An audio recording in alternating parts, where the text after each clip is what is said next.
Grace, Geltman, and Weld on the Hammer Factor. Take it away, boys. You guys ready? My top Trello login is John fucking Weld.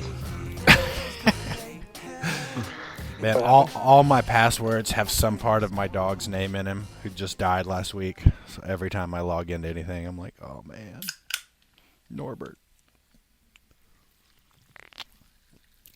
What's the name of Real idiot. that horrible dog you had at our house? That wasn't a horrible dog. That was Sorry, Sambo. He was a very Sambo. good dog. Right. I can't believe you guys hit it that he went up this. I can't believe he scaled up there and did that. I know. Pretty impressive. That's actually a really funny story. I recite that from time to time. Lewis, are you over your asymptomatic long COVID?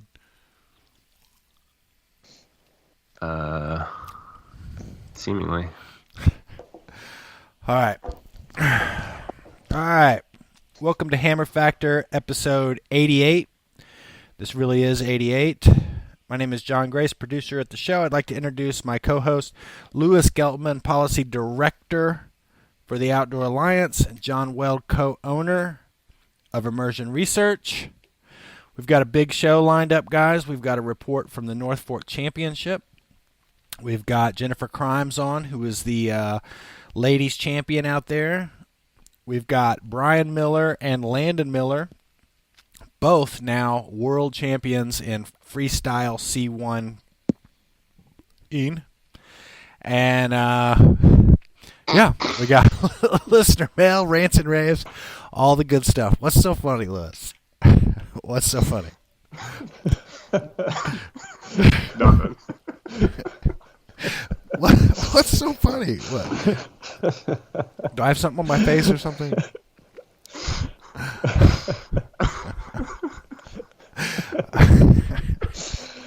Oh, fuck. What are you guys All right. All right, what have you all been up to? How many downloads have you had? You did the math the other day. I was kind of impressed by this number. We've had 750,000 downloads to the Hammer Factor. We need to have like a special prize for the millionth downloader. I wish we could track that because that would be a really good prize. That's a lot of time wasted right there, man. I did that. It's something like 1.5 million hours of collective human potential wasted on this. We could have solved climate change with that kind of manpower. Oh, God. It's going to take something like that. So what's been going on? Lewis, you got... Big news in the legislative. Oh, what's going on? Well, the Supreme Court really did us a solid last week. 2 in a row. And no, I'm not talking about Roe v. Wade. I'm talking about the EPA West thing. Virginia v. EPA. Yeah. I had finally just skimmed it right before we jumped on. I've been off work for the last week, just on vacation, and I was like, I'm not reading this right now. It's just gonna fill me with unquenchable rage, and so I just put it off. And so I finally skimmed it this morning. I don't know where to start, man. It's like everything's fucked. It's terrible. You guys know anything about this? I feel like, John, you and I talked about it at dinner the other night, and I made some half-assed attempt at pretending I understood all the ins and outs of it. But yeah, you went deep into the into the backstory. But I mean, the thing about the Supreme Court right now is it's like, destroying Roe v. Wade is almost like a side project for those guys, right? It's like those right-wing Supreme Court justices are put there by, the Federalist Society and Koch Industries and, all these other right-wing reactionaries who, make, unholy amounts of money in these polluting industries. And it's like this West Virginia v. EPA thing. Like, that's what they're really there to do, is to, destroy the administrative state and like roll us back to, a time before the New Deal, when there were administrative agencies that did things like protect worker health and regulate pollution.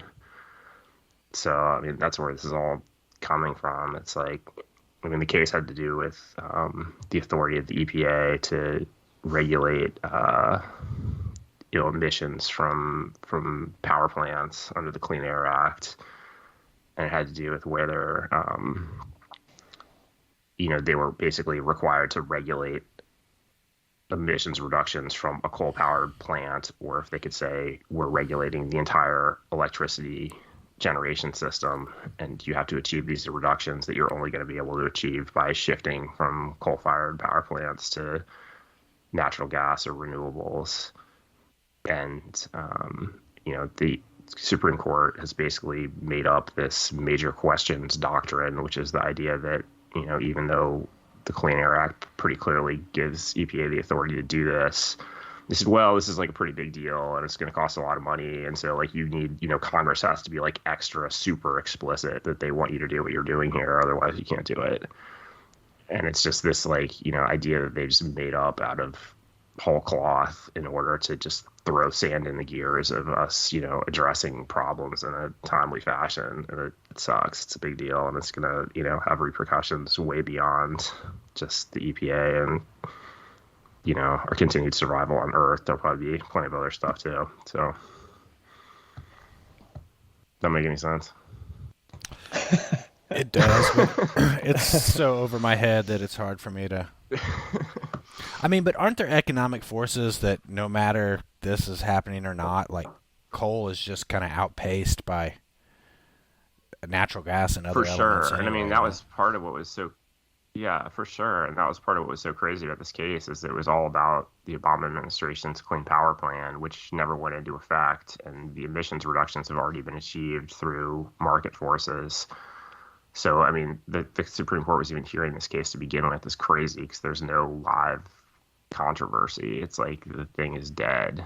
And, they should have just not heard this case. There's going to be a new rulemaking. And so basically this is like it's them trying to thwart EPA in advance of them coming up with the next iteration of trying to achieve greenhouse gas emissions reductions. They're making some news. The Supreme Court's making some news, that's for sure. In my adult life, I can't remember anything like this. It's fucking nuts, man. I mean, I went to law school, it's like I had like a certain degree of reverence for the law and the Supreme Court, and between that, I mean, really overturning Roe v. Wade. I mean, it's like they've just cratered their legitimacy. I mean, they have just like the degree, like how radical what they were doing is it's just hard to find words for it. I mean, it's like, it's just not, I mean, they've cratered the Supreme Court. I mean, it's like they deserve to be radically restructured. And I hope, I don't think Biden's going to do it because I think he just wants things to go back to how they used to be and is living in a fantasy world about that. But I mean, the Democrats would be well within the bounds of an appropriate response to like, radically restructure the court, which Congress has the power to do, I don't know. Anyway. It's all happened so fast, and I've kind of been a little tuned out, and then I tune back in, and I'm hearing everything you're talking about. I read an article this morning about the deforestation in Brazil of the rainforest and this and that, and I just had to tune out. I don't know. We should talk about kayaking, man. This is too grim. You guys want to hear about the North Fork? My experience up at the North Fork? Yeah. Funny story. So a guy comes up to me at the bar. I kind of felt a little violated, to be honest. He comes up and he's like, hey, can I buy you a drink? I'm like, oh man, I got a drink. I appreciate it. And he's like, well, let me get you a drink. I was like, well, I've got a drink. And like, there's another one coming right over there. And actually Super Rep Max Blackburn was buying me a drink. And so then all of a sudden I'm holding two drinks and he's like, well, fine. And he takes a $20 bill and like stuffs it in my pocket. He goes, just keep making the hammer factor, and walked off. And so that was kind of like my intro to the shame. Then about 10 minutes later, we broke the floor. Were you there for that, Lewis? I thought you were going to say 10 minutes later you got COVID. No, that was you. That was you who got COVID. How was your COVID experience? It was good, man. I watched some YouTube videos and I did my own research. I took some ivermectin and some other veterinary medicines that Anthony Fauci doesn't want you to know about. And yeah, I'm good. And now you're back. Good. What do you think? Like, fucking everybody at NFC got COVID. Who, I don't know how you ducked it, Grace. You must have. Dude, I'm sure I've had it. I have no idea how I ducked it. I mean, I was locked in a production trailer with 2 other people for 2.5 days and shared a house with them and ate every meal with them. And they both came down with COVID, and somehow I ducked it. But I don't know. I've got some friends who are like, the only way you keep dodging this is you've already had it. You just didn't know it. So, anyway, is what it is. But what do you think of the race, Lewis? It was rowdy. It was rowdy, man. Like, I don't want to say that 2021 was boring. That's not the right word. Uneventful would be the right word for the way it was in 2021. You know, there was very few flips that year and whatever. But this year, it was action from like the first racer all the way to the end. It was definitely burly and action. And I don't know. I was on the edge of my seat the whole time. I mean, to me, the elephant in the room is Hayden, right? With the gate touch? Still in first place. Well, I mean, give me the story on that. I'm sure many of the listeners out there aren't quite attuned to this situation. Okay, so how many gates were there this year? 6 gates? 5 or 6 gates that are out there. You have to make the gates. Obviously, a touch is a penalty of a few seconds. Missing is 50 seconds. And there appeared to be Hayden Voorhees had a blistering run. Ended up winning the race. And looking back on the live show, there appeared to be a touch. Did you guys look at it on the show? So I looked at it. I mean, so I did not take note of that at the time. And I saw, I mean, you can see the gate move on the live stream, but you can't see him touch the gate. So, like, I don't know. I mean, I feel like there have definitely been people on the box at the North Fork before who've had penalties they got away with. And it's a bummer when that happens, but I couldn't say with any confidence that happened here. I mean, it might have, but I don't know. Did you talk to anybody who's like actually seen him hit the gate, or it's just like you see the gate move on the live stream? So, I mean, like water touch. I was talking to Max here. You know? They seemed like it was a definite touch, but I'm not exactly sure why he said that. Well, what you I mean, can the thing see... is, it is like, I was just gonna say. I mean, it's just like part of the thing with slalom is it's just like, organizing a slalom race. It's just so much more work, and like part of it is the gate judging, and it's like, and I think part of it too is like you can't. And I think they were showing people's touches between runs this year, which is good, And it's like, I mean, the only thing to do from there is to like go to video review, but yeah, I don't know. When you look at it, so there were a couple things. So there's a period of time after the race. Like there's a point when the race is over. It's like and they have a tent where racers can go and they can contest what happened. And so they, like in one race, Killian, they said he missed a gate. Well, they came into the live show trailer. I brought it up, and you could tell that he actually made it through gate 2, like the big gate that was right over the mushroom booth. And so that penalty got erased. And so there was a time for anybody to contest what was going on, and no one contested it. And when you look at it, there's a gate judge that's right across the river from that on river right, and the gate is on river left, the one where it appears there's a touch. But if you're upstream, you can see the gate rocking. But if you're like right there where that gate judge is, it's like going back and forth towards you. You know what I'm saying? So it's a lot harder. You guys can't see what I'm doing. But like if you're looking upstream, you see the gate going like this. But where the gate judge was at, you can hardly tell there's any movement. So, I mean, I don't know. It's just like you say, it's super hard, super challenging, and there's always going to be something. Dane was super gracious about it. That's for sure. He's such a champ. You know what I mean? Like, so I don't know. And I mean, I don't know. I mean, like, I mean, also, like, I don't want to. I feel like it's shitty to like take that away from Hayden. You know, it's like I don't know if he had that touch or not, but like he had a fucking sick run, eh? Yeah, I he mean, it was like, laid that shit down. I mean, it's like Yeah. it's yeah. I mean, in Derby, that's racing, you know. Derby, our own Derby McAdams was second. Yeah, Hammer Factor sponsored athlete. Yeah, she's our first sponsored athlete. I'll get her some stickers out there. Does that mean it's like at least another year till she becomes Mrs. Darby Geltman? Wait. Don't put that on her. She has to be. We've already been through this. We've already been through this, Weld. It doesn't go over well. She's gonna be a hater. Look, she's our athlete. We gotta watch out for her. We have to bring her on. Do you think someone could drown in that race? Yes. I think someone can drown in any race. I mean, there were. But what's the overall? Yeah. Go ahead. Rescue is very challenging.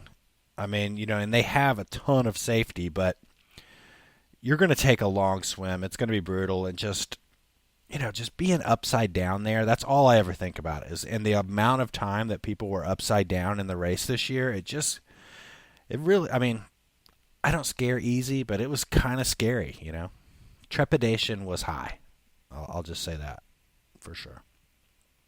But it's gnarly. And like watching practice, I mean, to me, practice is the gnarliest time because there is less safety.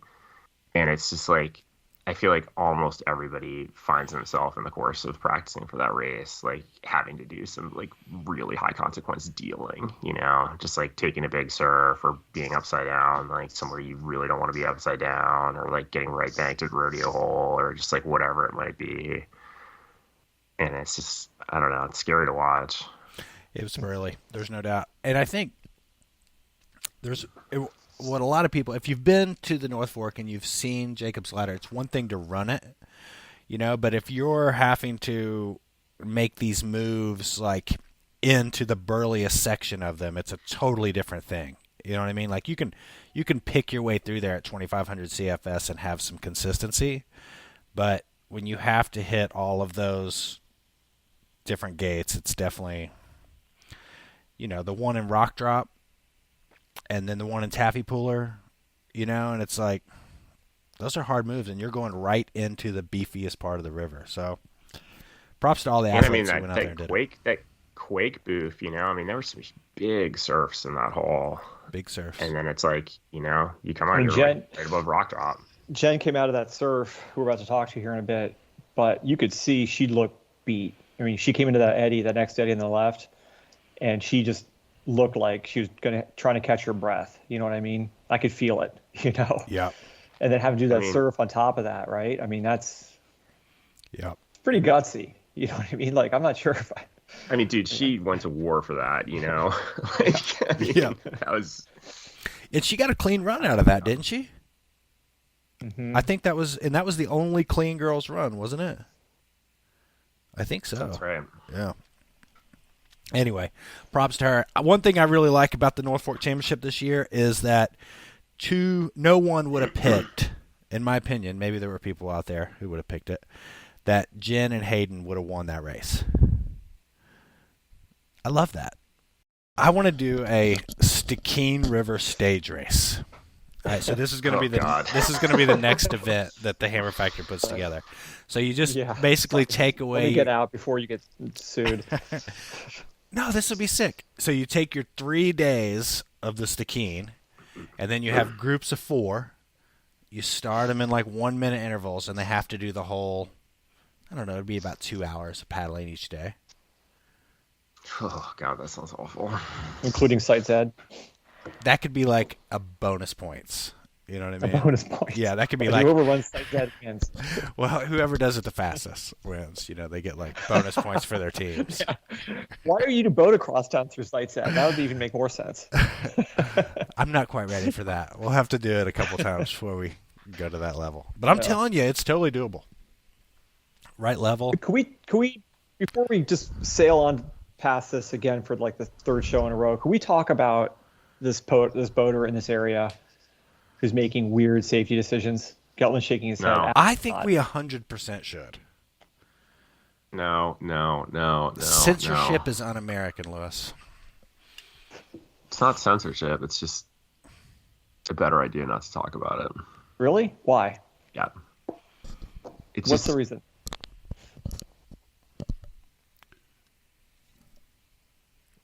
I'll tell you guys more about it privately, but I don't want to talk about it.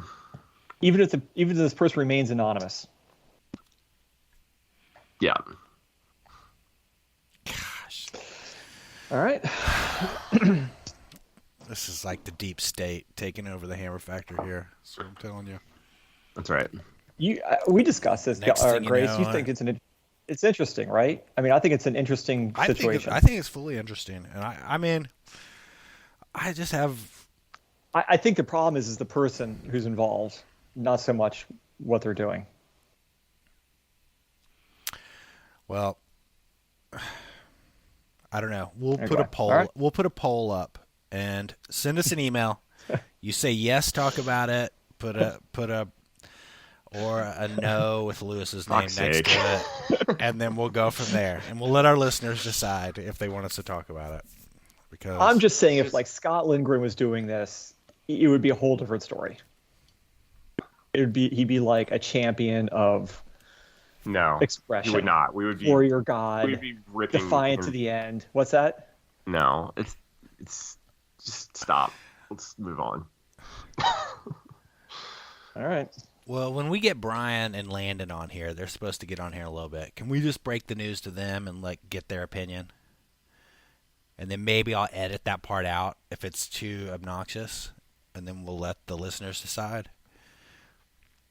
We're going to broach this topic. We may have to have a separate recording for this, Weld. I mean, we've even talked about this in an abstract in the past. It's just not a worthwhile topic. All right. Well, I don't know. I feel like I may just say it. I may just... I'm not going to do it because we've got Brian Miller and Landon Miller coming on right now. Right now? Yeah. Yeah. All right now. Right now. And so are they going to give us the report from the Rodeo Worlds? Rodeo Worlds. And then we're going to get back into NFC with Chrimes. Hold on. Everybody calm down. I have to do a PSA at some point also about PFAS. Yeah, it's something that's going to affect all of us in the sport here, particularly, but it's going to affect everyone on the planet. But it's a real thing. This will be interesting. I'm keen. Did you guys watch any of Freestyle Worlds? I didn't. Did you? It's not my A thing. little bit. Did you really? Tell us about it. I did. Well, Darby was fired up on it, so. Was it all composite boats? Is that all they paddle now in freestyle? It's composite boats? It was not. Dane Hey was guys, a plastic we'll, boat. we'll be with you Yeah. guys in about a half hour. If you guys just want to hang tight, we're going to talk about the Rodeo Worlds for a bit. Thank you. I mean, so what do you do? They loop? What's the thing? What do they? You loop, right? Cartwheels, Are you asking me? split wheels. Can you guys hear us? Brian, Landon, can you hear us? Say something. I can't hear you. Hey, fellas, how's it going? All right. Welcome to the show, Brian Miller, previous world champion C1er, and new C1 world champion Landon Miller. Looking good, Yeah. boys. Are you back in the Thanks States? for having us. We're stoked to be here. Yeah. All right. So where do we begin? Well, first, how do we introduce these guys? So, Brian, what year did you win the C1 World Championship? 1972, I think it was. Yeah, 68 in Augsburg, John Wells. I was in the World Championships in Sort, Spain in 2000. I won the Open Canoe, and Open Canoe went right before C1, like literally like back to back. So paddling a canoe with 80 gallons of water. It weighed about 800 pounds, completely exhausted. And then they had a keg up there on the stage. I grabbed me a cold beer and hopped into C1 and threw down a real nice ride. Yeah, so that was in Sort, Spain a long time ago. And interestingly enough, Landon was there 4 years ago, and he was 15, and he got 6th place in sort. So that was pretty cool to see him rally up in sort. So, yeah. Okay. All right, now, Landon, before we get into your run, I want to go through, or your kind of path through the event. Brian, you competed this year. How did it go for you? Yeah, so I competed in the open canoe class. I was able to make the U.S. team. I didn't go to team trials. I submitted a video ride, and I was lucky enough to make the team. And so my ride at Worlds was pretty good. I didn't have a lot of training, but to answer John Boyle's question, yes, you can loop a canoe. I thought you just like juggled and did paddle twirls or something, and that was pretty much all you needed to do to win. No, that's sport boating, bro. That's what they do in sport boating. Like a donut. There was I mean, this is telling. John's going to make fun, but there was a whopping 11 international competitors in the open canoe class at World Championships. They're all from Canada. They're good. Let's see. The boat of choice was the Black Fly Delta. The boat to paddle. I think it's the only one, right? That's the one that won. Yeah, that is the only one. Let's see. Just keep it coming. I think it's very interesting. 4 years ago in sort, the winning ride was 173 points. 5th place got 50. Landon was throwing rides of 400 points in the open canoe, which was quite remarkable. So let's see here. I came in. I finished my round 3rd, which was pretty cool out of 5. I went 2nd at the World Championship, so that was kind of nerve-wracking. I thought I was going to go last and have the advantage of seeing what others did and just one-up them, but I went 2nd. I had Jordan Poffenberger in my heat. I had Landon, a couple Frenchies. So let's see. I made they go from 11 to 10, so I went into the next round in 5th, and then interestingly enough, in the 2nd round, I flubbed my rides, and I didn't do that great, and I ended up 6th. It was a bummer. And in the same day that Landon threw down this 400-point ride, he go ahead. From 1st to 10th. He went from 1st place to 10th with a score of double deuce zeros. And that was it was heartbreaking, fellas. I was upset. I was really upset. Wait. Landon was upset. So both of the Millers were knocked out of the OC1 comp in one round. Yeah, Yes. but then Jordan tested positive for COVID, so he got to go in the finals. So it was pretty lucky. Yeah, so I was at home in the suite in the flat in Nottingham. I was actually like 3 beers in, eating cookies, just like trying to get myself together for my boy to go do C1, like understanding like why Kike Jesus shit on us and decided it was for a reason. And I woke up from a nap and Landon's like, yo man, Jordan tested positive. It's your time. You want to go? And I'm like, yeah, let's roll, man. Let's roll. So He's like, let me finish this beer and some cookies, and I'll be out in a sec. Wait. I gotta finish this sleeve of Oreos first. I'll be right out there. Wait. So Jordan tested positive. He's out, and they're like, Brian, you're in. And so, okay. Yeah. All right, go ahead. And Jordan is the reigning world champion. And so we were obviously like heartbroken for Jordan because, you know, we need an American to win canoe so that it frees up another spot for an old turd like me to make the team. And if U.S. doesn't get a bye, which we're not going to get a bye now, my canoe freestyle days are over. That's why I left my canoe in England. Like, I'm done with that shit. So my wife was excited. I was excited. I'm thinking, you know, you didn't really do that great without beer. So just go ahead and drink another one and lean into it. So, you know, freestyle athletes have coaches and nutritionists, and open canoe 48-year-old athletes, we just drink cold beers because that's what we do. And so yeah, I rallied up. I got my kid on. Nick graced me with this awesome Live Like Maria sticker. I was 5th, so I went 1st, and all I had to do was land a loop and do my ride. And man, like, first ride didn't go so great. It was like a 70. And the next 2 rides, I was like right on the bubble of landing this loop, like, and I just fell off.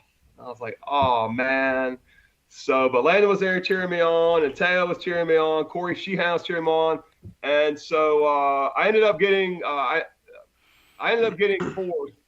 Almost got a medal. Almost got a medal. I was like 20 points out. I mean, basically, like y'all, like I wasn't looping the canoe that great, so I was like doing old school full slicer. I was like fucking throwing cartwheels here, throwing cartwheels there. I was like trying to blunt the canoe, clean through the canoe, switch wheel, and you know what's messed up about kayaking, what's messed up about freestyle is like it's subjective. So you think the boat's like dead vertical and you're crushing it, and you get out and your ride's like 40 points. Like what the hell, man? What are y'all watching that? I kind of know what happened. Well, Landon had been in the doghouse with the organizers and the officials, and they took out all their anger against him on me, and they scored my ride low. But that makes sense. So my canoe epic ride was I beat Mateo because he finished 5th in junior, and I beat Landon because he finished 10th, and I at least advanced my spot by 1. But I've retired. I've hung my hat up, boys. I'm done. Green races tomorrow. Like, let the young bucks go. So I had to decide who I was going to sell my canoe to. I sort of did a bad deal with one guy and sold it to this 18-year-old kid because I was like, I told the guy, I was like, man, I screwed up. I'm sorry, but I really want to watch this 18-year-old for the next 30. I mean, I'm 48. For the next 30 years, get really good. And so I'm pleased with who I sold the canoe to. But a German kid won it. He was 3rd last year. I mean, you know, I'm a biased dad. My kid, like 400 points. The winning ride for gold was like 230. So the German kid should like say thank you for just giving him the medal. No, he shouldn't. So, you know, Landon's like real particular about his outfitting. So his thigh straps, he tied in knots, and the knot slipped. And the buckles he kept breaking were plastic. And I was like, use the airplane buckles. Use the airplane. Nah, man, I don't need it. So what happened with him was he had an epic equipment failure. His shit blew out everywhere. And that's how you get a 0 and a 0. And so, you know, father-son moment, I wasn't happy, and I wasn't the best version of myself. I've been to counseling a lot for these issues, but I was triggered. And so I'm like riding in the inlet gate, and this Carmen Mobius throwing down, like looking at him and his buddies, like fucking airplane buckles. And we're all dads here, you know, so like we're in the business of giving our kids bad advice, right? Like I'm going to give you advice because it's going to set you back. And but you know what, truth be told, I just leaned into the beer drinking and drank a couple more beers, and Landon brought me a beer. Christine Jackson gave me a tough talking to. Real tough talking to. My wife gave me a real tough talking to. What'd she say? Shit happens. You don't have to be the baby in the group, be the adult. And you know, that's sage advice from someone like Christine that deals with a lot with Dane and Emily and her family. So I think in the end, my takeaway from our canoe World Championship bid was that in athletics you have adversity, in life you have adversity, and you got to deal with it. You got to like realize things happen for a reason, and you learn from it very quickly and you move on. And we had to like pull together as a father and son team, as a family with my wife, and really like get Landon buckled down for what we came for. And what we came for was C1. But hey, dude, it's hard to win a canoe and a C1 World Championship in one bid, man. That's hard as heck. So. All right, Landon, step up here so we can hear you. Why are you so damn happy? God damn.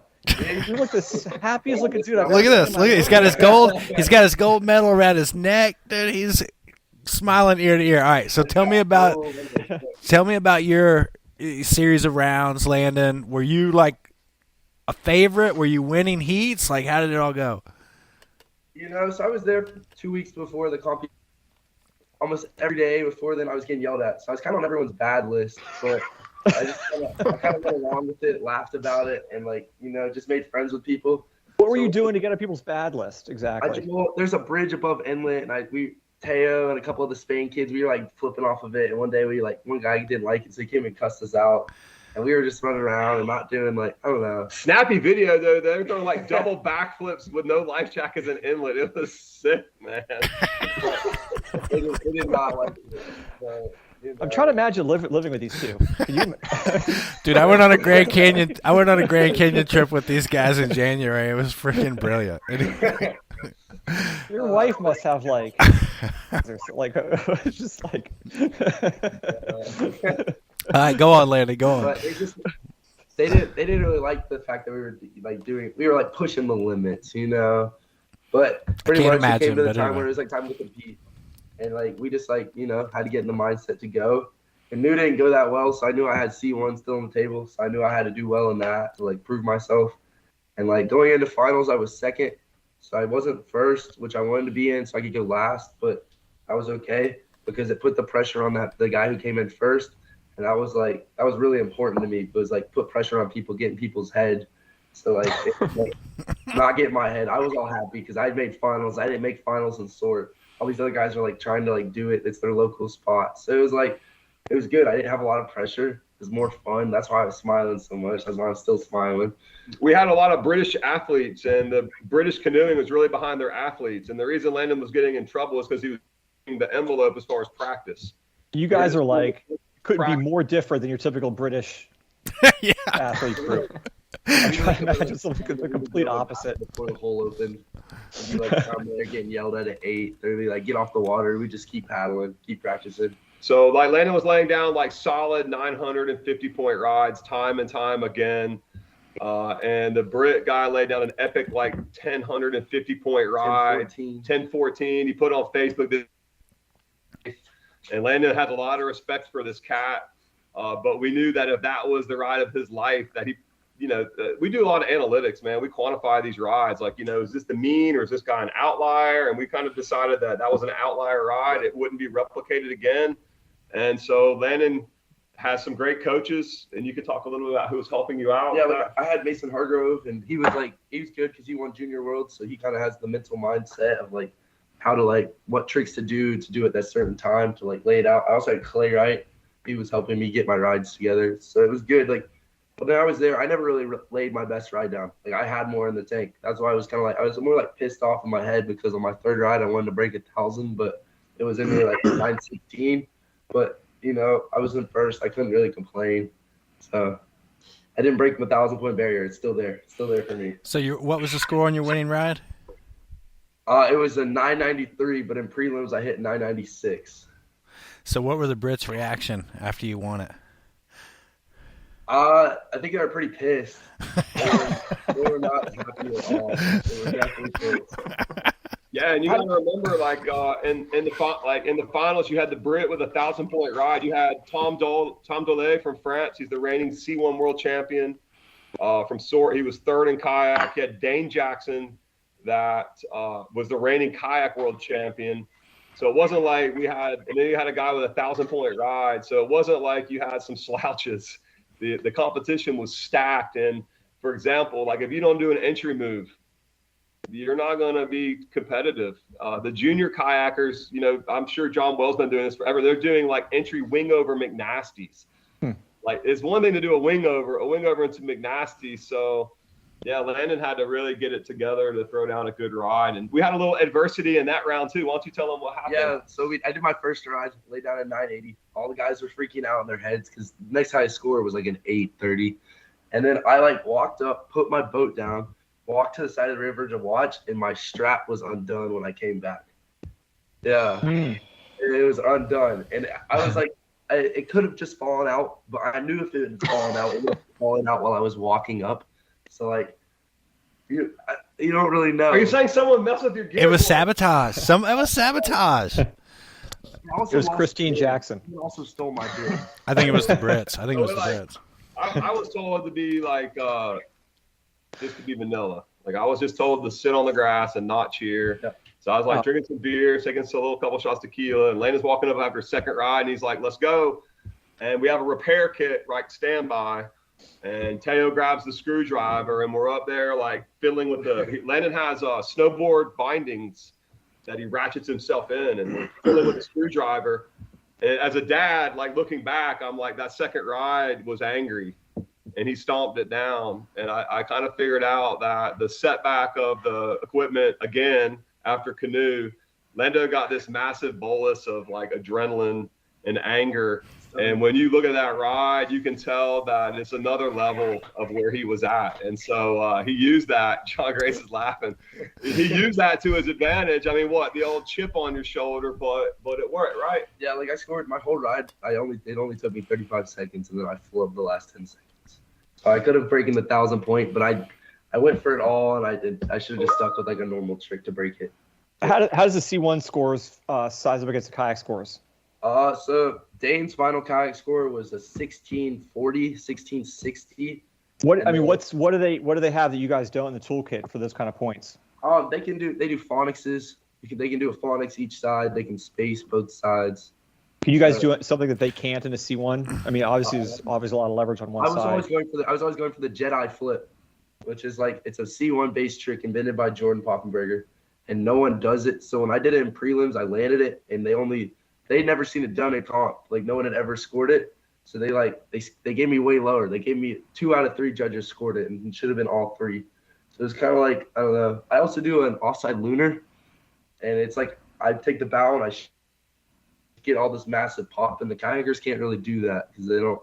I don't know. They haven't really. It's called the porpoise. Porpoise. And EJ invented it 20 years ago, and you dive the boat under the green water. And then on the stern, and then the bow like just breaks the water like a porpoise out, and it does a full stern screw up. But John, to answer your question, the kayaking guys are like linking trick after trick. Yeah. So you do like a Space Godzilla right into a loop, right? Or you do a lunar orbit right into a loop, or you do this entry wing over into McNasty. Instead of getting 150 points, you're getting like 280 points without even using any time on the clock. And so this whole freestyle kayaking is progressing. You don't hit links on every pass, and you need in 45 seconds in pro kayak, you need about 14 or 15 tricks in about 45 seconds. And so that's where it's going, are these link tricks back now. World Championships coming up are in Columbus. It's going to be a wave, and the tricks are going to be a bit different, and the scores are probably going to be a bit lower. It's going to be a totally different discipline. But for whole boating, the 2,000 point barrier's never been broken. That's where we're going for right now. I don't know if it will be broken. We thought Dane might get it. But, man, to see some of these British guys throwing down, Robert Crowe, Harry Price, a guy from Ireland. Yeah. What'd you say? Yeah, they choked though. It's kind of interesting. Like going in the finals, the person in the first spot goes last, right? So you get to see what everyone else does, and then you one up them. But the boys are cracking under that pressure, and it seemed like going second to last was the catbird seat, where you're just kind of loose, you're just laying your ride down. The Englishmen had like all this pressure of their country, and they were just cracking a bit. So it's kind of interesting to see placement really matters. And then I think it's also important to note, like this guy Audie Shaw Robinson from England, amazing female athlete, crushed it, won 3 gold medals, won gold in squirt, gold in C1, gold in women's one, and gave England 3 medals. But shout out America, we won the overall with 4 medals. So we, on British soil, where they've been training and practicing, you got to think Dane had COVID, man. Dane got like no practice time, man, none. And we wound up with 4 gold medals. So Clay Wright won in clay fashion on his last ride in squirt. Mystery move, flatwater cartwheels, finishing in this epic bow stall, like just selling it. It's killer, man. It's just like, it's glorious. It's just glorious. You could do this, John. Well, this is right in your wheelhouse. Have you guys thought about going to kayak? I mean, I don't want to rock your world, but have you guys tried kayaks before? Oh, Landon's sick in a kayak. I did junior men's, but like, Yeah, Landon did junior kayak. He's pretty good. I got, I got 17th. That's okay. My goal is top 20 because I don't really spend too much time on it. But like, kayak is kind of lame. You have new leverage. Just like everybody kayaks. Why do you want to do that, man? Why do you want to be like everybody else, John? You should try C1ing. Come with us. We'll train you. I used to paddle C1 like back. I had a Bat Max. I'll date myself. Landon doesn't even know what that is. I don't. Solid boat. Yeah, so we had Clay Wright with a gold medal. I had one because those were the only boats you could squirt back then. They didn't make kayaks that could really stern squirt. And I remember watching Jed Prentice do like a huge stern squirt and slalom workout. I was like, I want to start paddling C1. Yeah. Well, like all these freestyle moves all came from squirt. So like a lunar orbit is a stern screw up. A phonics monkey is a bow screw up into a front flip. So it's all the origins go back to the Batmax days, the awesome, Snyder days. But yeah, so just real quick, but yeah, like so Clay won junior kayak, or Clay won sport boat, Abby Holcomb won junior kayak, Landon won C1, and then Dane won K1. So those are the 4 medals that gave us the gold. And we had an amazing team manager, Andy Jones. She dates Clay. She like kept us together. God, man, Landon and Teo just had at me every day. Landon and Teo had her hands so full, like every day. It's like, Landon, please, just one day I don't want someone to walk up to me and say, "What the hell is he doing?" Oh man, well congratulations, Landon. So I did notice the little bit I got to watch that it used to be you would do a trick, go to the corner, get up on the foam pile, initiate the next trick. Those days are gone. It's like trick, you got to have your momentum dropping right in. That was pretty cool. Much. I don't really know all the tricks, but I definitely could see that. It was pretty rad to watch. Did you guys get sick from the water at all? Go ahead, John. Did you guys get sick from the water at all? I did. Oh, dude, I got terribly sick one day. Yeah.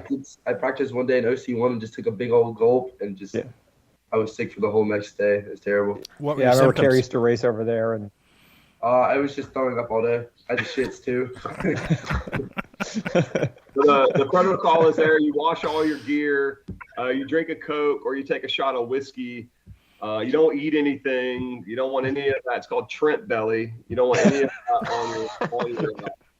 on your stomach. But the place we paddled at is called Home Pier Point, and it's one of the most amazing water facilities I've ever seen. They do rowing, sculling, whitewater kayaking, slalom. They have this massive compound. I don't know, it's probably 100 acres, and the course is pretty awesome. I mean, it's got the inlet gate is world class, so it's pretty sick. It was like there's some days where you just like don't want to practice at all, and you just like you end up just wanting to like go have fun and get little other features. They also did a cool event called the Young Guns, where it's kind of like bringing kids of like 11, 12. It was like helping them learn, and I don't know, that was pretty cool to see. Oh, they also did something cool. They did synchro. Oh yeah, synchro. Synchro was cool. I would say Taylor was my partner. What's synchro? It's so you go to inlet and there's 2 people. You got you and your partner, and my partner was Teo. So we like do like clean loops, clean McNasties, lunars, and then we switch paddles on the back loop. So it was pretty sick. And then we went to the Jedi in the last second, so that was even better. Yeah, they got third in synchro. It's pretty cool, man. Damn, well, Landon, you're a junior green race champion, senior world champion. Yep. Freaking, are you done with high school or you got another year of high school? I'm done. I've been done. You're done. you need to come work for us. How many? Whatever you have going on there, I got to tap into this somehow. How many years were you on the football team? How many years you play football? 3 from sophomore to senior. 3 sophomore to senior. You got a lot going on, man. I know. Well, we're going to keep the paddling cat tradition alive. He's going to go to Western, where legends like Woody paddled and Eric Young, Jason Hale, Dave Hupp, Barry Kennan, Chris Manderson. We have a massive legacy of paddling catamounts at Western Carolina. So I hope he remembers how to study, because it's hard to monetize kayaking.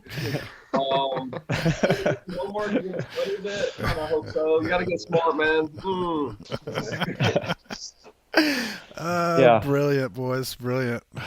How was announcing out there, Brian? Were you on the mic some? Yeah, man. Announcing was pretty fun. I enjoyed it. I called a couple early rounds. And ICF judges apparently meet in the evenings. They have a debriefing and they put it to a vote, and they voted for me to call finals. So I was given late notice. I was actually in Nottingham, lingerie shopping with my wife at a little boutique place, and they said, "Hey man, the ICF wants you," and I'm like, "No, I'm busy, man." And they were like, "No, they really want you." So Nick Troutman and I announced together men's final. It's cool, man. It's like half WWE, half UFC Fight Club, 1,000 fans on the beach, and you're like, let's get it up for the Brits, and the Brit fans go crazy. I love the Irish fans. The bagpipes were railing out there. They had a drum. And then, like full credit to Dane, man. Like, he's in the fight of his life. Everybody's gunning for him. And he's just like stoking up the competitors he's going against. He's stoking up the crowd. Landon was standing next to him. What was Dane's vibe like, Landon? He was trying to be hyped, but you could tell inside he was very nervous. Everyone could lay down the ride he threw down, but like no one did it. No one did it. He's the only one who did it. So that's someone did it in semifinals. Someone laid down like a 1680, Robert Crow, but then he didn't do it in finals. He choked. Is what you're saying? Yeah, man, he choked. He should have done better. But Dane's ride was, he didn't miss a trick. Think about it. Every pass he was throwing links like that. He might have surfed that surfer's right side once, but I mean, he basically like did the math, saw what the rides were, and he did exactly what those zoos were doing, and then just a little bit more. And it was intense. I mean, it was just, the Brits were pulling so hard for their people, and Dane was such an underdog having COVID, and he really showed like why he's one of the greatest of all time, because just to put it together in that magical spotlight in front of all those people, man, there's just not a lot of athletes that can do that. And think, man, those British guys been training there for 10 years. I'd be like, where are you from? Oh, I've been here 10 years, 15 years. Like, it's unfathomable what Dane was able to accomplish. But, Landon did get him at C1. So maybe Dane not having a lot of practice time.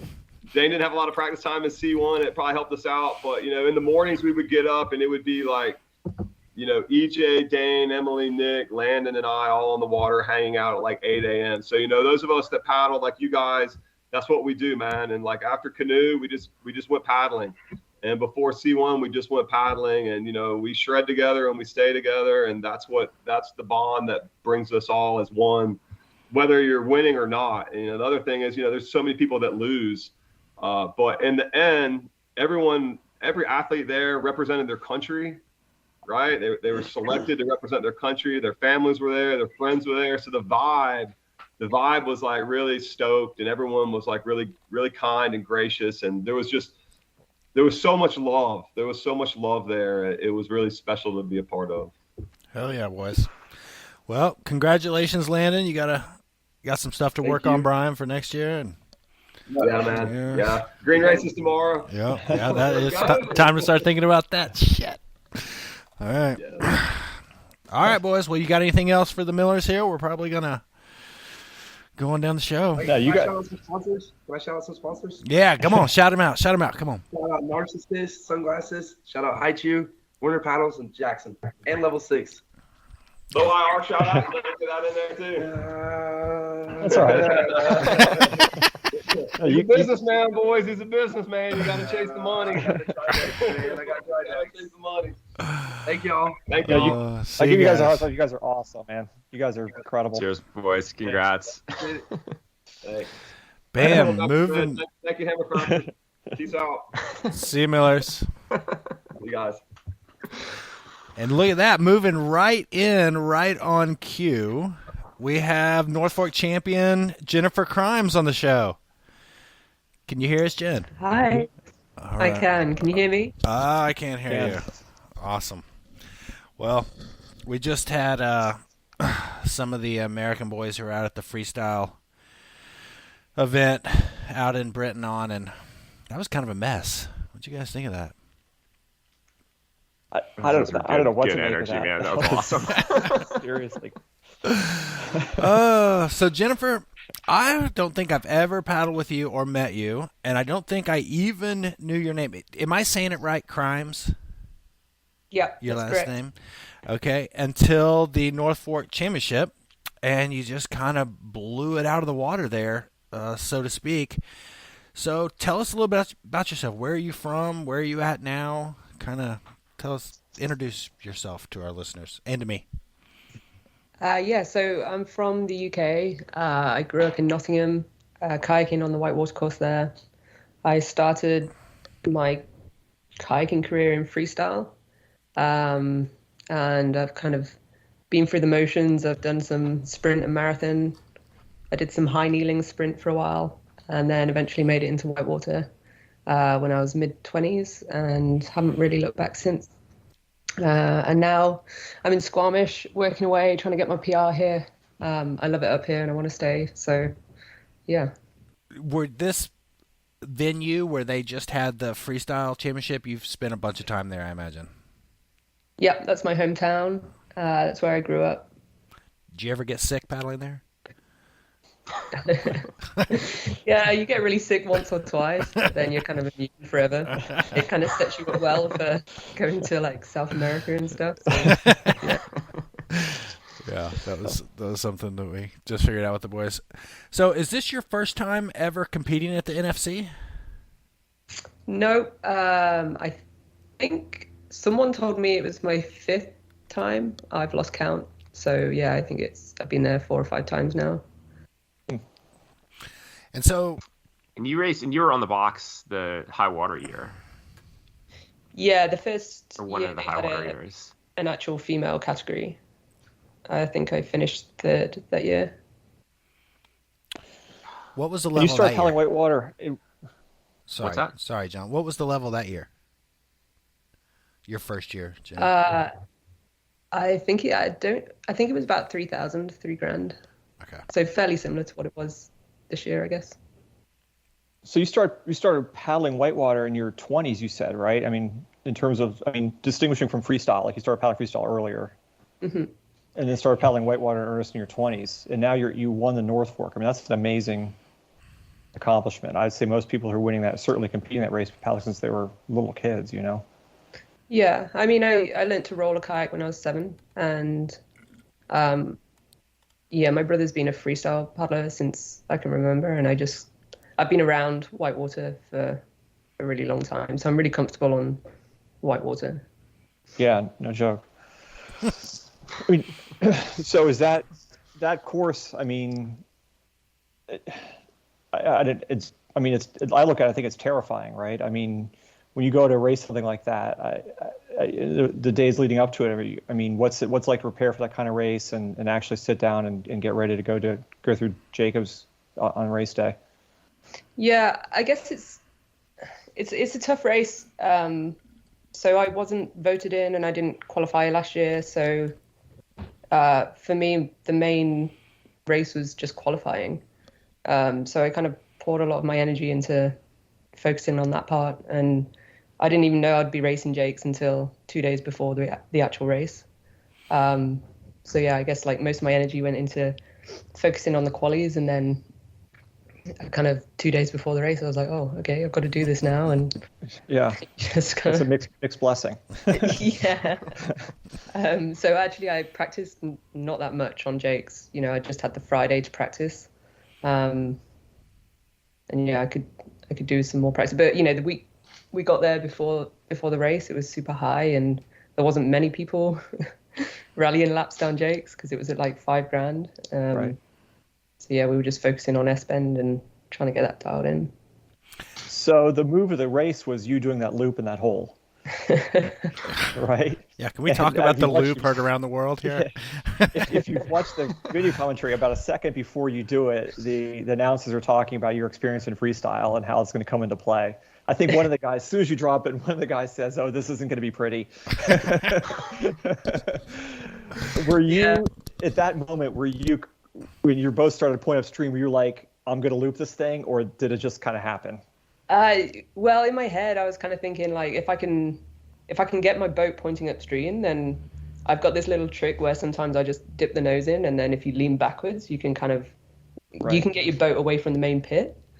Yeah. So I tried to almost do a pop out. Well, in my head, I was going for the pop out, but that hole's like pretty quick, and before I knew it, I was throwing a loop. Yeah, more than just a pop out. It was so badass. That was definitely one of the highlights of the live show for sure.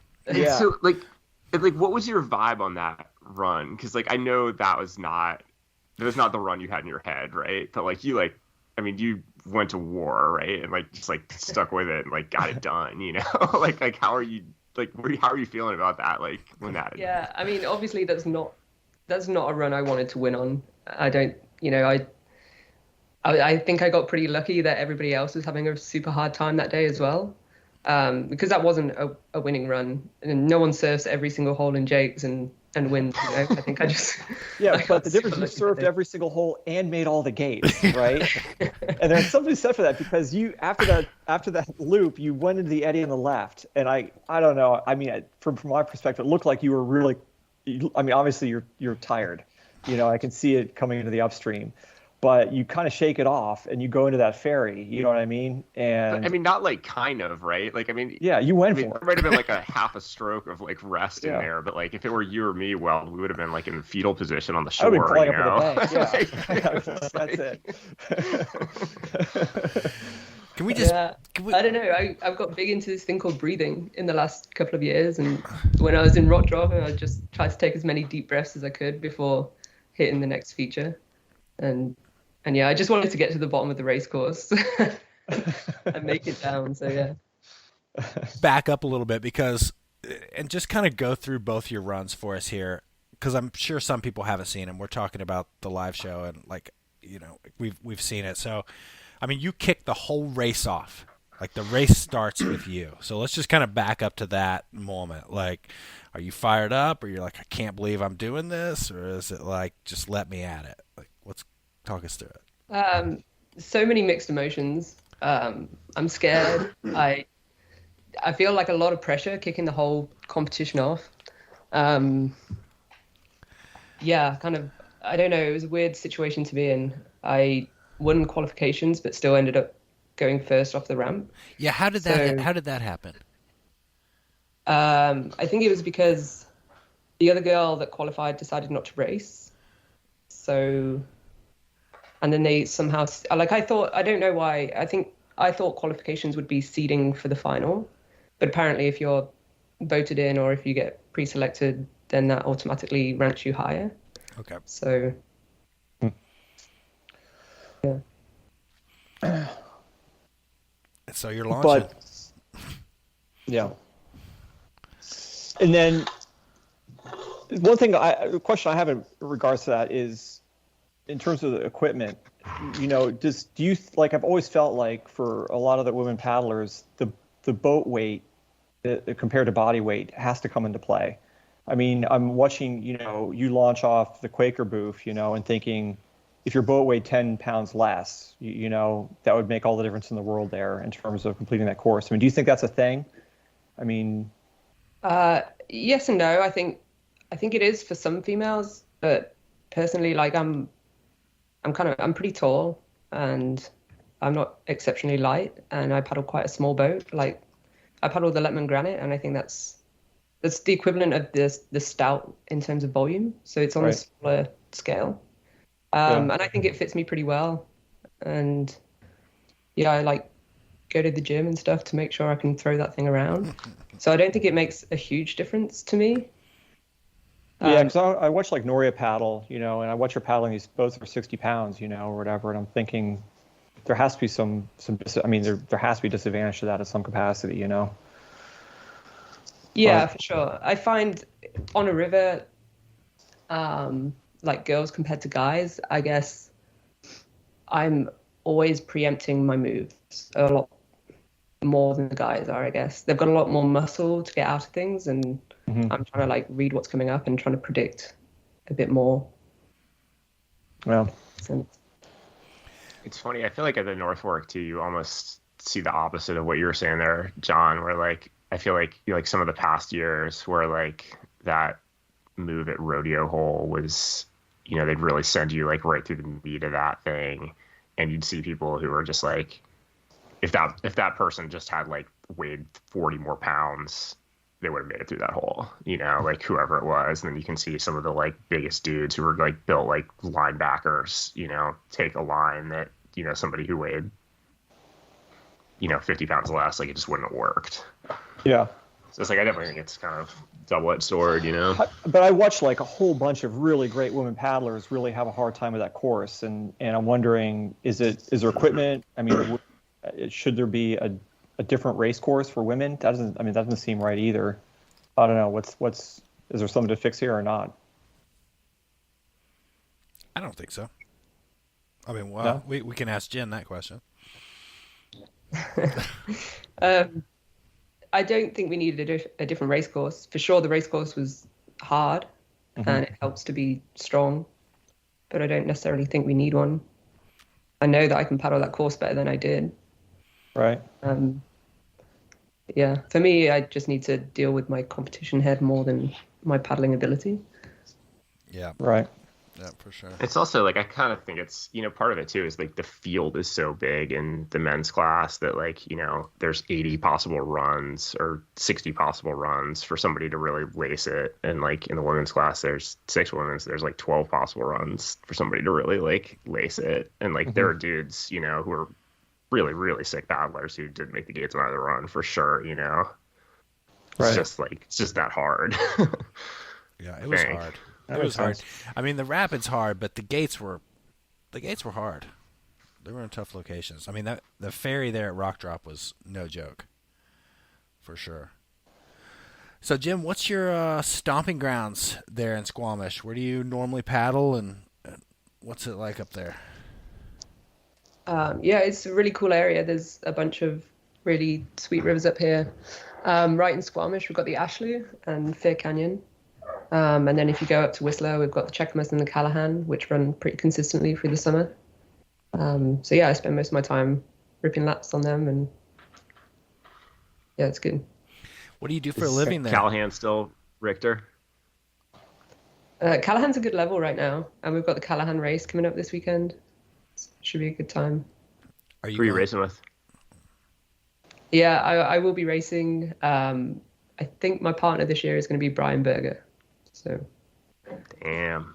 We'll see how that goes. Are you going up for that one, Lewis? I always feel like the teams are.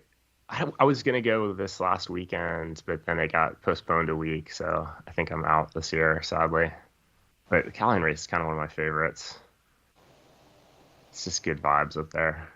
Good people, good river. Sorry to miss it. Yeah. The Ashley's been on my wish list for a while. I don't know about that one, though. What's the Callahan like?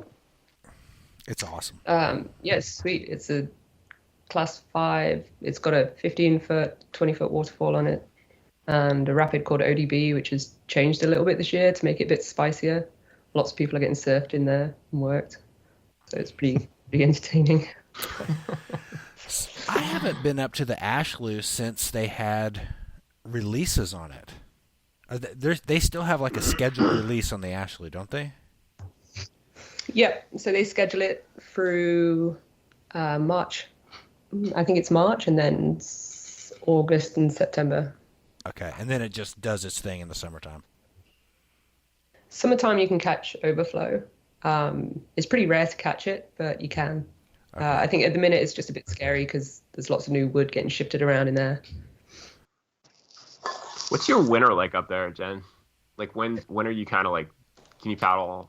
Are you paddling all winter? Or are you kind of, there's like a chunk of the winter when you're like skiing?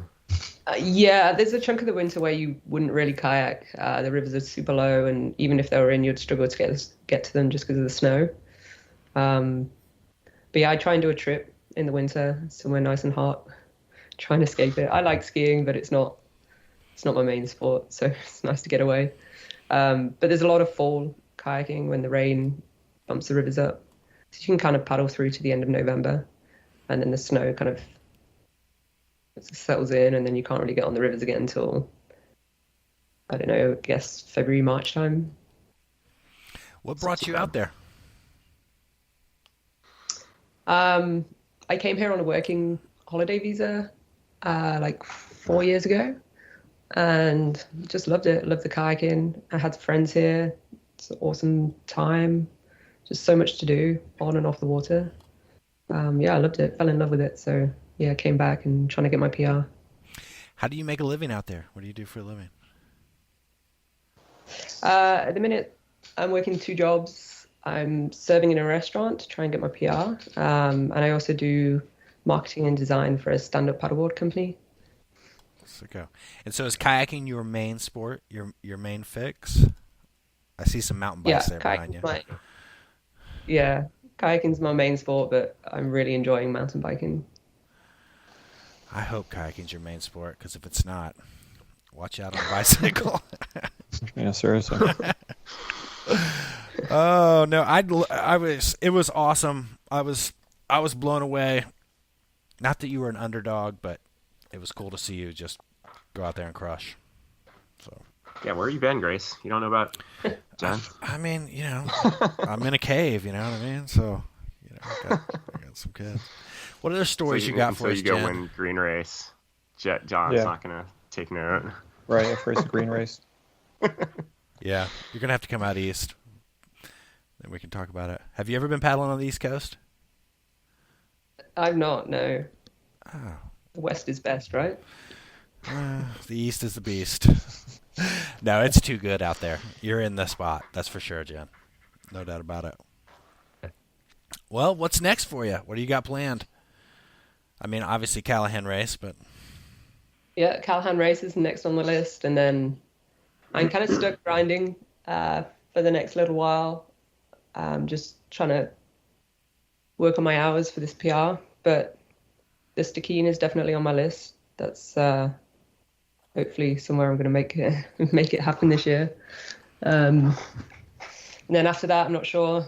There's talk of a trip to Pakistan later in the year. But yeah, we'll see how it all pans out. Have you ever been up to the Stikine? I've been twice, but got skunked both times. Just too high? The first time we went, it was the year of the wildfires, and we couldn't actually get there. And the second time, it was too high for us mere mortals.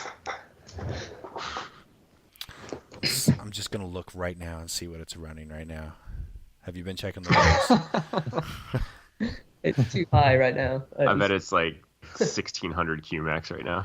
I don't think it's that high. I think it's like I don't know, 1,400? It's a connoisseur's level. Yeah, it's definitely a little high right now. For you, maybe.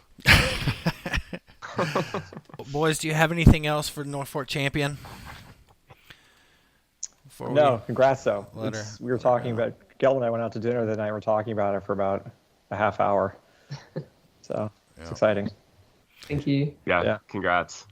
Yeah, I hope I can go back next year and just put a little smoother run together. You look pretty good to me. You had a killer loop in there. Just going to tell you that. For sure. Where can our listeners follow you? Are you an Instagrammer, or is there a place that people can check out what you're up to? I am on Instagram. I don't post a whole lot these days, but I'm Jen Wet if anyone wants to find me. Okay, there you go. Do you have any sponsors or anybody you'd like to shout out to? My mum and dad have been awesome.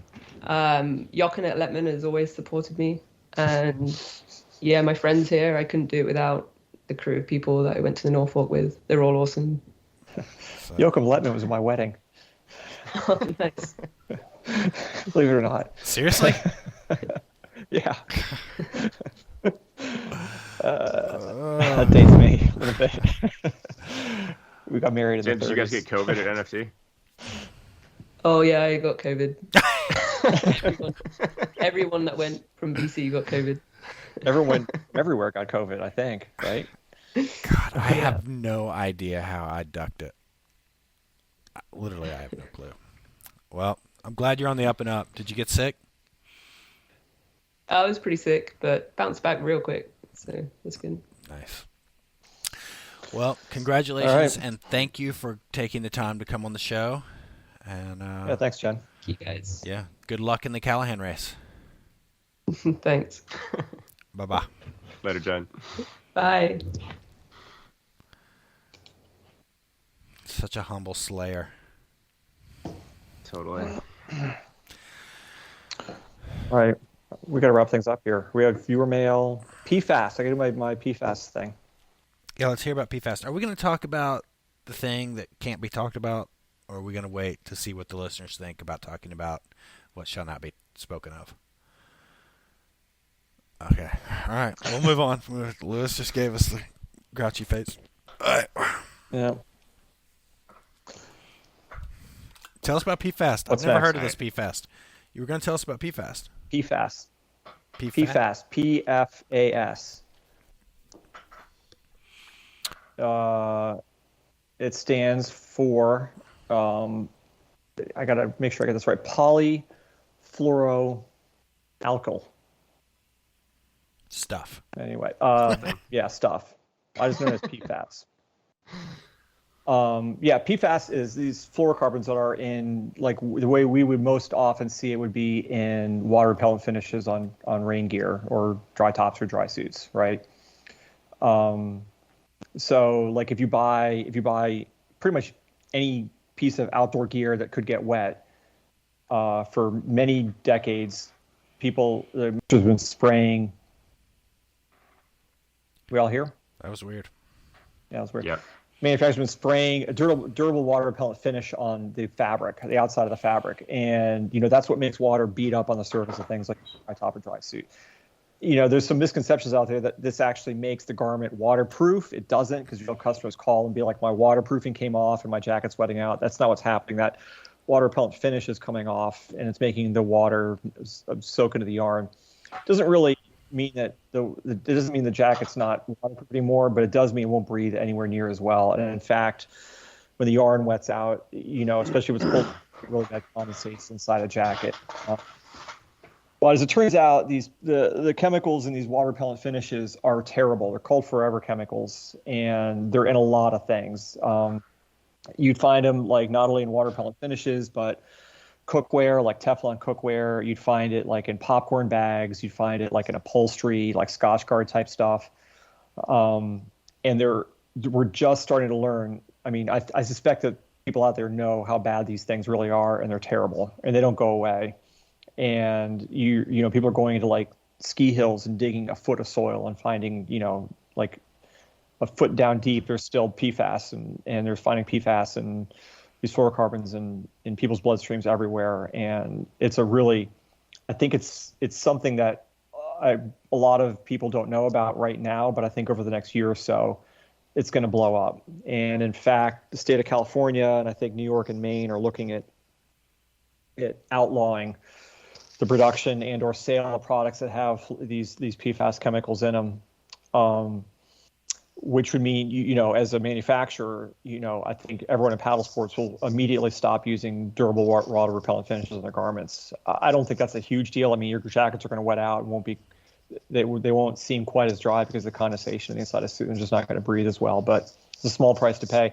It's not for lack of looking. I mean, manufacturers have been looking for replacement for this stuff for a long time. I mean, 20 years, I think. Jovan Chenard started griping about this, and there's been no solutions forthcoming.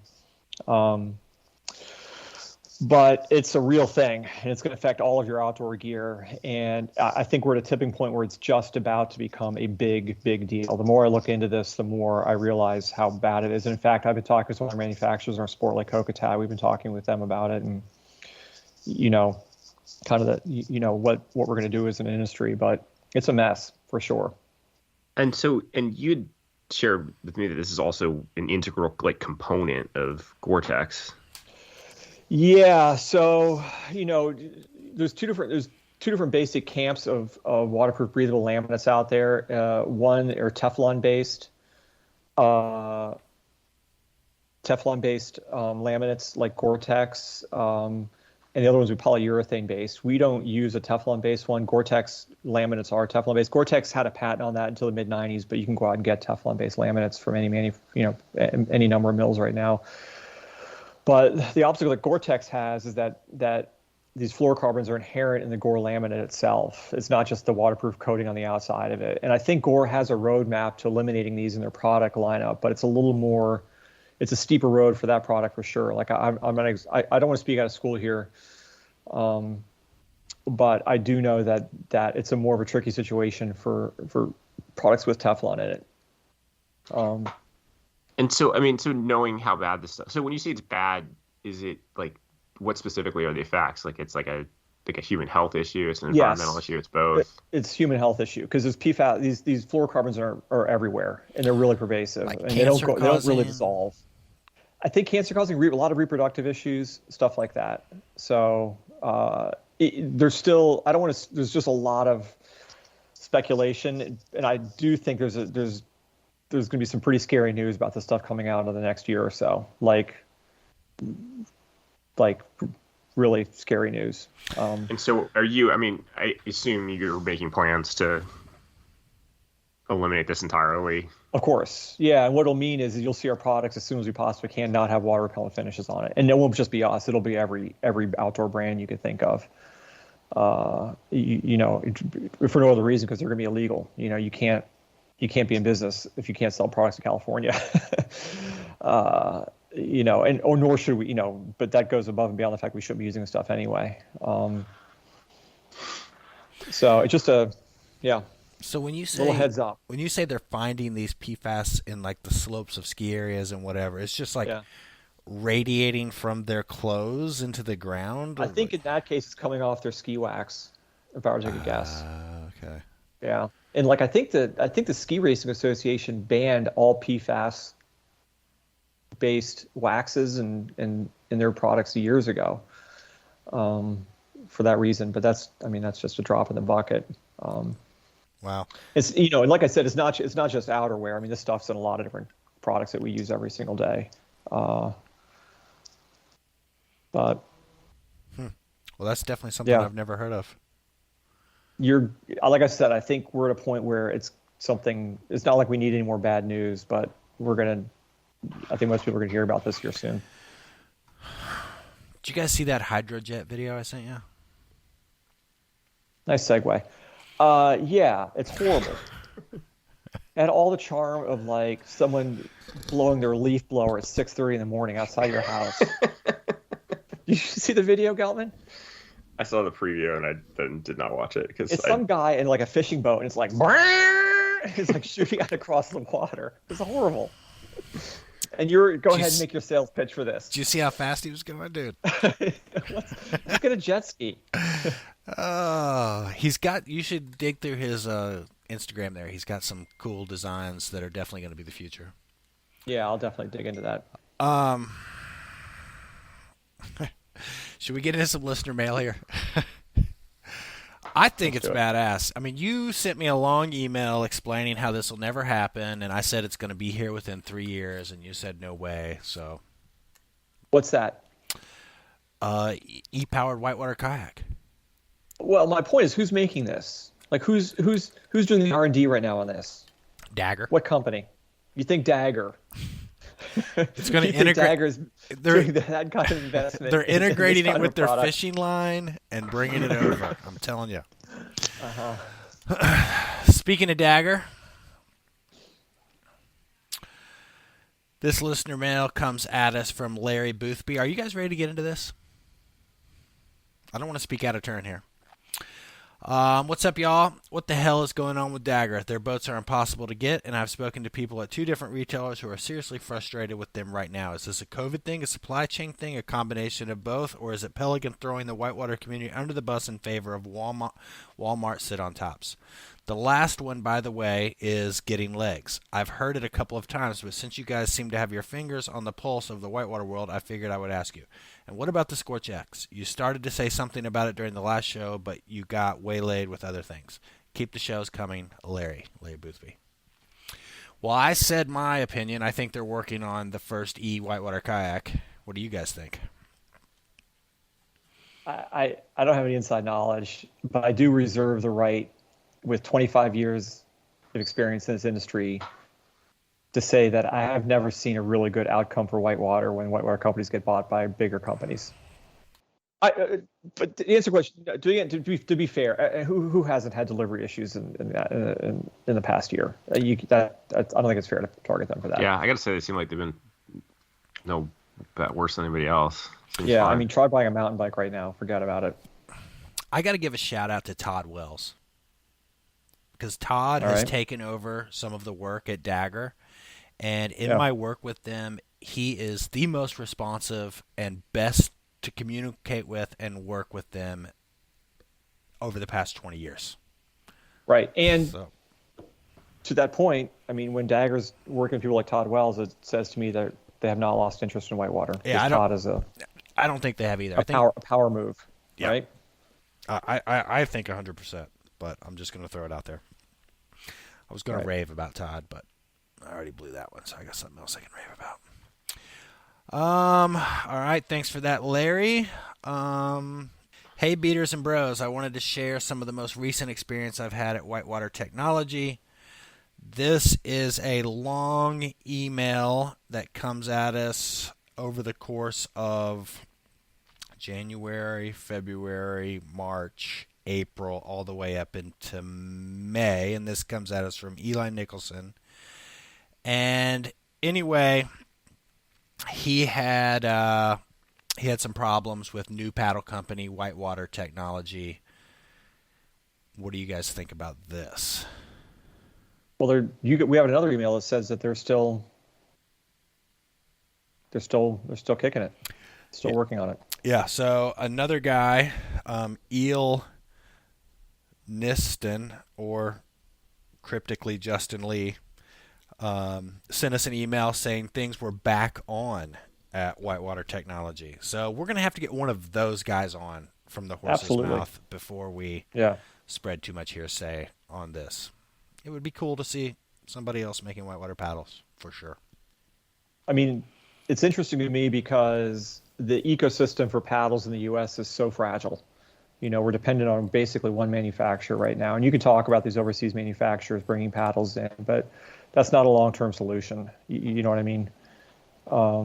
We need to have a domestic manufacturer of kayak paddles to, at least one. And even just having one like we do right now basically is sketchy. I mean, how are shipping costs messing with you right now, Wild? I mean, it's got to be just nuts. Yeah, shipping costs are insane. That's why I'm questioning. I mean, one of the reasons why I'm questioning what EJ is thinking in terms of shipping boats from Portugal. I mean, no boat company in the U.S. right now. Piranha brings boats in containers, so I shouldn't say that, but. Let's put it this way: we used to pay about $8,000 to have a container come across the Pacific, and it's $24,000 to $26,000 right now, and that's over the increase we've seen over 3 years. God.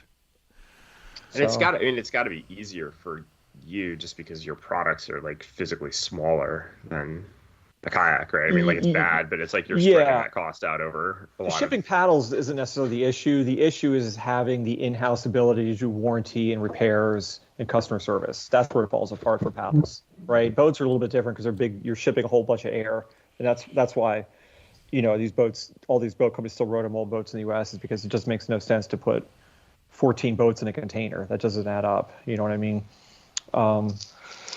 But you can't. These overseas paddle manufacturers, they're just going to be small potatoes until they have production in the U.S. where they have people who can take care of the customers post sale, right? Because paddle is one of those things that has to have that. Has to. Michael Flynn says, can you do some more episodes like the story time with Aniel and Benny? We have long drives ahead of us and need the entertainment. Thanks. Who has a good story out there? There's a lot of people we can bring on. Like, give me one. I know there is, but let's talk one. I think we need to bring like a Willie Kern. I'd love to do a Willie Kern. I think it'd be killer to do an Arndt Scheffling. Yeah, that would be really good. Dude, you know who we never had on? Who we really should invite is Stooksbury. Stooksbury. Yeah, I invited Stooksbury, but you guys bailed on the show. What are you talking about? No, I'm telling you, this was a while back. I had them all lined up, and like Lewis had a policy, and Weld had something. I don't have anything. Yeah, good point. What do I do? Moving on, we've got Mike Kuriak. He says, hey, John, just listened to the latest episode. Heard you comment early on I want a pack raft, and I noted that none of your co-hosts even acknowledged the comment. They don't yet know what they're missing. I also noted that you're going to be out here for NFC. I live in Garden Valley, a.k.a. Crouch, just east of Banks. I've got a small pile of pack rafts that I use for various missions. Depending on the season, happy to put you in one and show you the local goods while you're out here. Drop a line if interested. Mike, I was on a short trip out there. I had to leave that next Sunday and get our production trailer out to California for another job. But I definitely would have taken you up on this, and I got a trip that we're all going to go on, the Hammer Factor, whole Hammer Factor crew, in like late November, early December next year. we're going to do a pack rafting trip in the Grand Canyon. Yeah, I'll do that.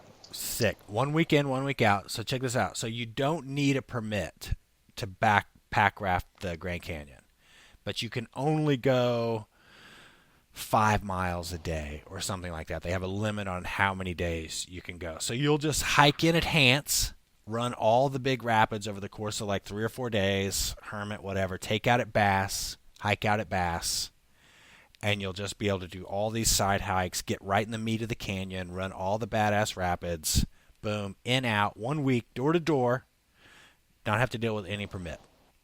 You guys in? Yeah, I'm in. All right. Geltman?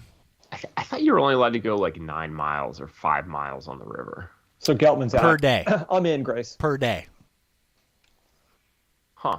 Per day, but you Okay. you Sure. can do like we could do like 30 miles over the course of like a 5-6 day in there trip. Okay. Come on, it's gonna be badass. All right, so I got 3. There's a couple other boys from Asheville who are in, so we'll have a good crew in there. It's gonna be sick, dude. I'm telling you, I'm gonna start working on this trip this year after Green Race. Andy says from Santa Fe, I get that every show cannot be a shark versus bear, but come on. Spare us raves about bidgets, bidets. What's bidets? Bidets. Oh, Bidets. bidets. Jet propelled composite kayaks. God, we've already messed this up for him. No more everything is fucked. He calls them Eeyores. I like that. Like, what do we have left? Come on, boys. I'm going to introduce Lewis's segment from now on as the Eeyore.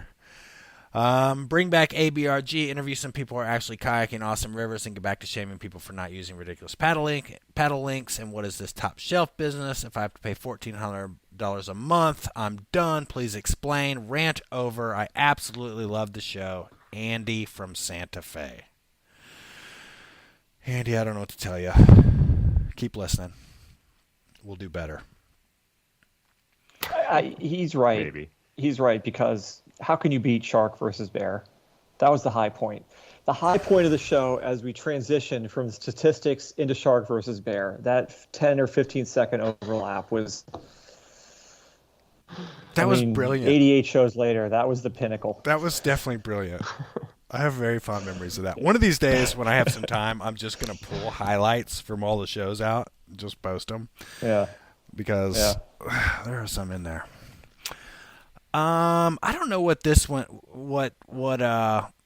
this one's talking about, coming from our boy Kevin. He says, I'm not sure what it says about your show, but 87 episodes in, the most valuable piece of information I've received from the show is about the Tushy. Life-changing. Yeah. That's right. Is this about He's your... right. So, Yeah, my bidet. Okay, so this is all about the bidet? Okay. How did I miss this? Was I working on something? I got Tyler Brott, world waterfall champion on the bidet, on the Tushy also. He's in. Okay. I got the kid who works for me bought one also. I'm telling you. Send me the link. It's the real deal. Is that really how you spell bidet? Yeah. Okay. Holy heck.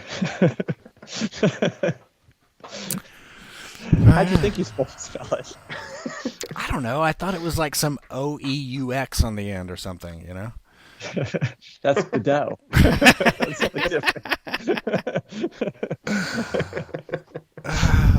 All right, let's touch real quickly here before we get into rants and raves on this new plant-based material that could replace plastics. Did you guys read this article? No, it's a waste. I mean, come on, it sounded really promising. This gel made from the cellulose of plants, of the cells of plants. It resisted cracking. It was super lightweight, held up to high temperatures. Like, what's not to love? Mm-hmm. Lewis, did you read the article? Nothing. Sure, it's going to be great. Oh, They're making kayaks out of this? No, but they have made some things out of it. And I'm going to get my buddy who works at MIT to who's a professor at MIT, to come on and talk about this. Get Ryan. Get Ryan to come on. He seemed to know what he's talking about. Ryan Bond? Yeah. We just had Ryan on. He told us there was no hope. It was the most depressing episode ever. Yeah. I mean, we sat there for an hour and a right. half, and we're like, we're done. You're done. I really expressly wanted him to come on just so I could have someone else explain to people that there was no hope. Okay. All right. There you go. No hope. And yeah, to Walter, did you get see my letter from my buddy Walter? Yeah, I didn't understand that either. Did, yeah. Tell me about that. I'm just going to answer his question. Yes, he is the other half of the Beavis and Butthead of Brookmont.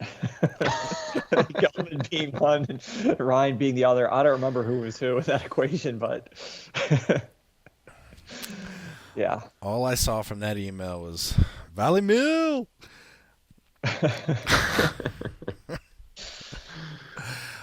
All right, we've rambled on long enough. Is there anything we missed that we should jump into here before we get into everyone's favorite segment of the show, rants and raves? Yeah, Geltman, real quick. What did you think about them cutting the wood out at Oregon Slot? I was unhappy about it. Wait, you got to preface it, and you got to preface the story and go back. Or you can't just. So going into the Little White, as you approach the Whitewater, there's a huge log jam at this thing called Oregon Slot, and you usually go to the river left, and you eddy out on the river left. And I knew there's a log jam there, but I never really paid attention to it because it's kind of a shallow class 2 leading up to this thing. It's a gigantic log jam. And evidently, a couple weeks ago, someone floated into this log jam. I'm not exactly sure how that transpired, but he drowned. And as of yet, I don't think they found the body. And so some people went in to, presumably to try and find his body, but also were cutting some wood out of there. And I guess either accidentally or somehow they cut a couple linchpins of wood out of this thing and kind of blew this thing open. Gelman, did I have this right? yeah, I mean, I think it was generally on purpose, and I mean, I think the problem is that it put a bunch of wood downstream into getting busy, but it's not so bad. And you can now run the right side of Oregon Slot, which is something I had, never done in 15 years of paddling out here or more. And so that's nice. I think we'd always had this sense that maybe that log jam was good because it was like preventing wood from washing down into the run. Just sort of straining things out a little bit, but at the same time, it's not like that thing was really growing. So like if it were really doing that, it would have been getting bigger all the time, which it wasn't doing. Right. So, maybe it's for the best.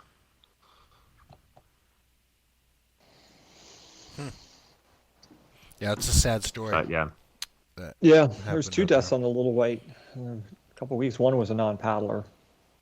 hiker fell in at Spirit. Expect to see more of that. Are you serious? A hiker fell in at Spirit? Were paddlers there when it happened? I think it Dunno. happened late in the evening. From what I hear, it happened in the evening. And I don't know. I heard they were doing some extraction of pieces of the hiker at the dam. I mean, that's going to be like a multiple times a summer occurrence from here out for sure. Is it still getting more and more popular in there to hike in there? Oh yeah. Yeah, it's definitely hit radar.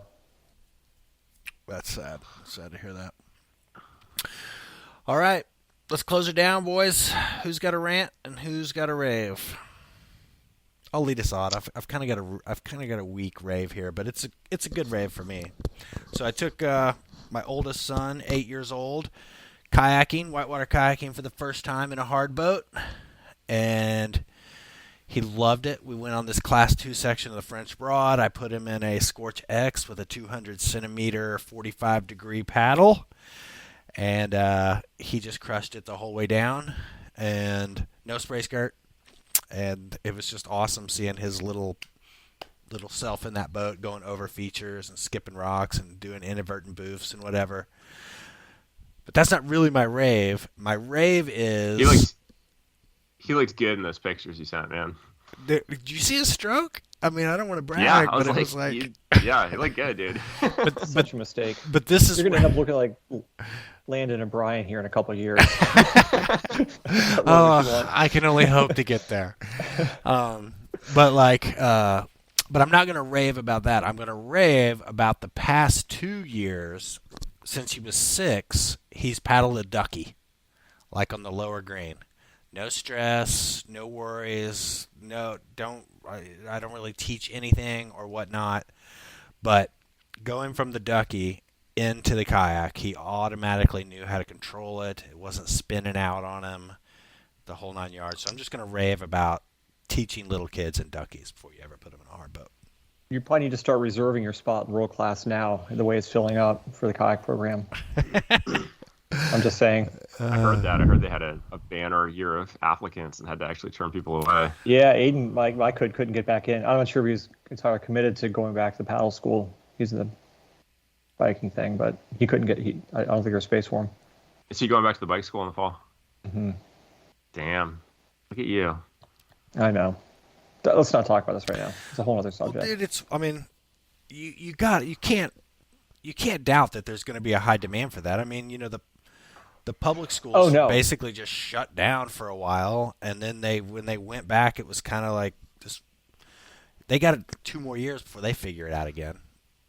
So No, and yeah, no, I'm a big fan. I'm a big fan of the program for sure. I don't know that it's right for every kid. Like my younger kid, he has no interest in, nor would he thrive in that kind of environment by any means. But for Aiden, it's perfect. So I'm a proponent. The guy who runs a biking program, Riley, did a post on Pink Bike about it. And, I made the mistake of reading these things because you did a really nice job of writing about it. And then it's like 70 trolls on there just hammering them and calling, it's like the super wealthy and all this horse shit about who's going to this thing and, the rich, snotty kids and whatever. And just makes me so angry because farthest thing from the case. Anyway. Well, it's definitely not something All right, I'm gonna everybody rave. can do. Let's hear it. I'm going to rave about Aaron Pruzan. Oh, wow. I don't know. I mean, there's a lot of things to rave about AP for, but it was just what particularly brings it to mind for me was just watching his, the success of kids from the Jackson Kids Paddling Program at NFC.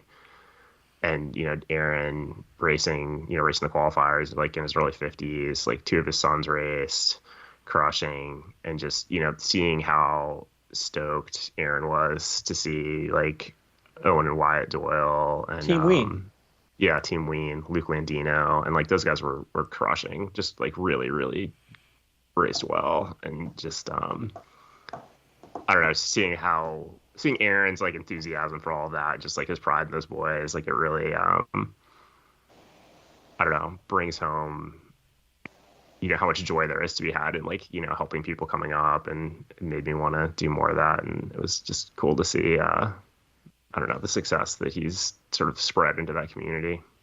I'll second that. Seeing all that come to fruition for him out there, and yeah, no, that's super badass. We have Team Ween come on. We should. Oh, These yeah? guys are getting after it.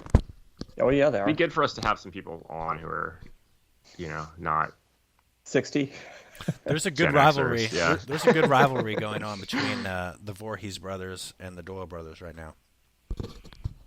Like it's pretty hot rivalry. We should get all 4 of them on and just let them go at each other's throats. Weld? I'm gonna rave about LVM. Lunch Video Magazine? That's right. Have you been watching some Not of a, LVMs? I mean, probably no, but like not hardly. Certainly not a month goes by, but maybe not even almost a week doesn't go by where LVM doesn't take part in some reference or conversation. Now granted, I'm in a weird, I'm in the industry, but LVM keeps coming up as some kind of touchstone, as marketing or cultural or something that people saw in LVM or some reference point. And I think it's high time we did an LVM Hammer Factor edition, or Hammer Factor LVM edition, and bring Spencer Cook on. I will talk about LVM anytime, for sure. Will you? All right. Yeah, you're going through the archive the other day, and I don't know. It's an amazing body of work when you think about it.